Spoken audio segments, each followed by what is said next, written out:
after I watched this movie, I actually had to take a walk. 30 minutes later, I realized I was still gritting my teeth.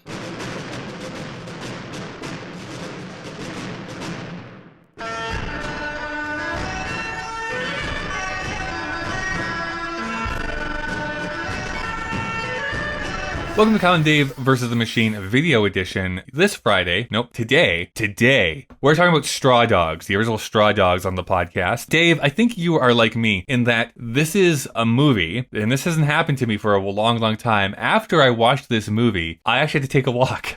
I had to get up and go outside and just circle the block a couple times because it affected me so much. I was so clenched and anxiety. I watched the whole movie like this, and when it was done, I thought I had done this, and 30 minutes later, I realized I was still gritting my teeth. Instead, he found that a man can't hide forever. Yeah, just jaw was clenched so much. It is, it's hard to watch in a lot of places. There's some very physical violence against everyone, but specifically against a woman that is, I think, even 50 years later, pretty distressing in how they decide to film that scene. Well, disclaimer, not spoiler alert, but just so that you know, this film is centered around, it's violence porn, so it's violence of all natures throughout the whole film, but the centerpiece is like a 10-minute violently graphic gang rape scene, and it is, apparently to cut some part out, that made it go too far, but this is too far. Even by today's standards, we don't watch violent movies this way, but it is unpalatable. It is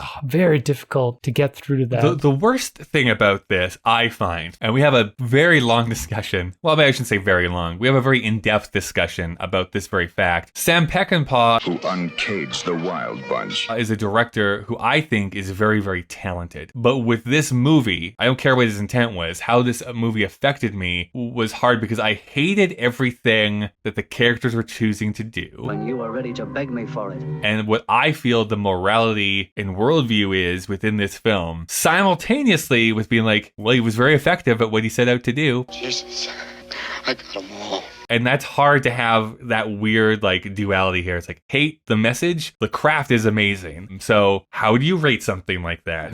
One could make the argument that is supposed to be what a good film in an art sense is supposed to be capable of. But my God, this movie is so cruel. And unlike Clockwork, whatever, which were, in my opinion, total perversions, it does try to build something within the characters. It's just, Sam Peckinpah, who uncaged the Wild Bunch. The worldview is, I think, at its core, exceptionally violent and traumatic, because it turns out this is based on a book, but he and his partner scriptwriter rewrote the whole thing to add the rape scene and to change some of the familial structures around it. So essentially, this is his story, and there's darkness in his life. And we learn there is darkness in his life. He lived very poorly, very hard, upset everyone, hurt everyone, and then died because he couldn't stop drinking and doing drugs. But man, this was a hard watch. I don't want to say that people shouldn't watch it from a cinephile perspective, but don't watch it because it's so hard to watch. Yeah, it made me feel bad after watching it. I think the biggest thing, we talk about this quote that Pauline Kael wrote at the time of it being released.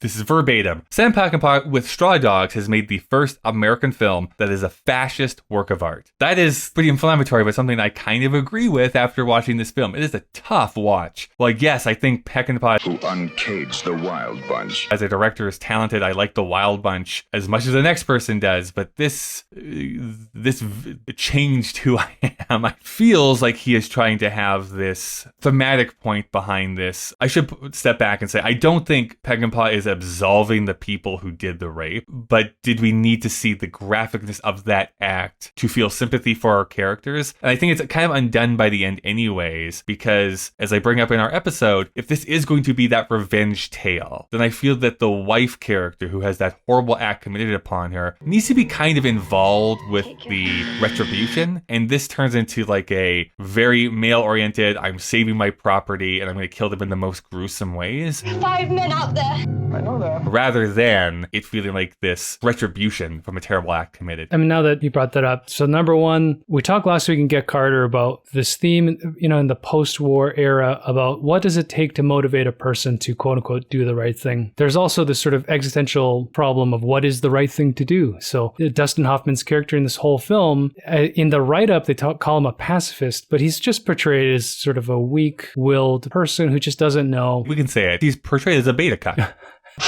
To Peckinpah's credit, and not so much having to spend so much time on the violence to his wife, he focuses on this idea that even though she doesn't reveal to Dustin Hoffman that she had been raped, Dustin Hoffman is incapable of acting until it finally is breaching his door. I will not allow violence against this house. And then in the end, that turns out to not be a rewarding value for him, because as he's driving this pedophile home, there's a pedophile in it, or child killer or something. He's just smirking at the camera, kind of like, fuck, I don't know what happened. That's the thing that we were scratching our heads over, because it really does feel like, honestly, at the end, it's like the Big Jake, almost like sitcom ending. It's like, I don't know my way home. Neither do I. Boop, boop, boop, boop, boop.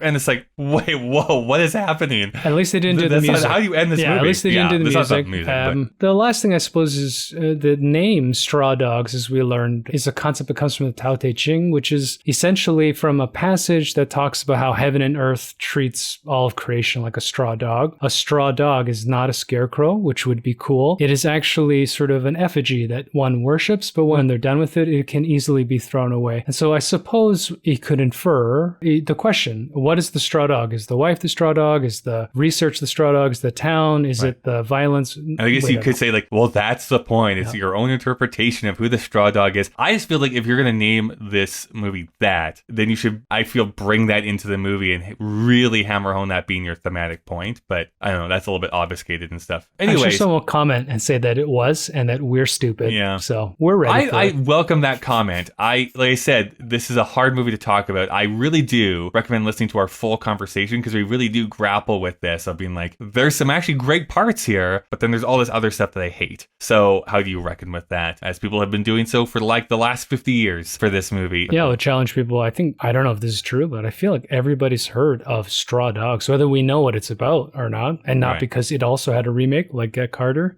Also bad. Yeah. Also, how is Dustin Hoffman not Harold in Harold and Maude? They have the same hair. Okay, Dave. God damn it. You can get our podcast anywhere you get podcasts from. Subscribe over there. Listen to the full audio thing. Comment below, and we'll see you next week. Yeah, it'd be good. Watch this. Don't necessarily watch the movie unless you have to for a podcast, and then you have to make this content and watch it again. Then you don't want to watch it. Just an endless loop of suffering. You're my straw dog, Dave. I'll give you one more chance. And if you don't clear out now, there'll be real trouble. I mean it.